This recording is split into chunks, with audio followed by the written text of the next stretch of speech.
September 22nd, 1993. In the dense pre-dawn fog of Mobile, Alabama, a train known as the Sunset Limited derailed, plunging into the bayou in what would become the deadliest wreck in Amtrak's history. 47 people lost their lives.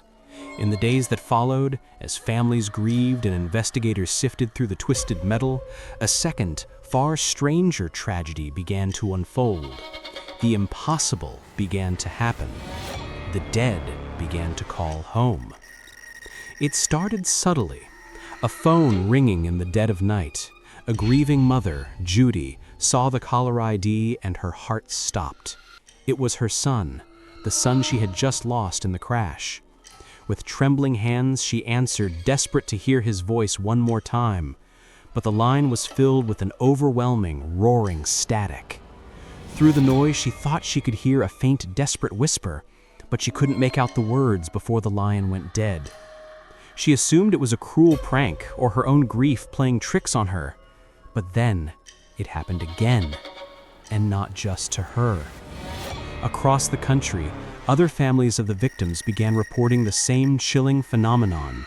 They were receiving calls from the cell phones of their deceased loved ones. The calls were always the same, a brief, terrifying burst of static, sometimes with what sounded like faint, distorted whispers carried on an impossible wind. The emotional toll was immense, a cycle of renewed hope followed by crushing terror. Investigators were baffled. This wasn't just strange, it was impossible. They cross-referenced the family's reports with the evidence logs from the crash site. The cell phones from which the calls were supposedly being made had all been recovered. They were logged as evidence, sealed in bags. Many were shattered beyond repair, corroded by water, and all of them had dead batteries. It was technologically impossible for these devices to make a call. The logical explanation offered by telecommunications experts was a network glitch.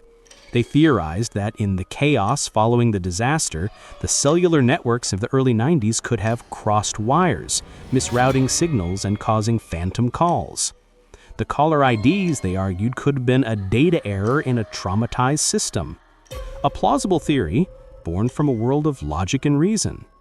But the families didn't buy it. A glitch doesn't explain why the calls only went to the victim's closest relatives.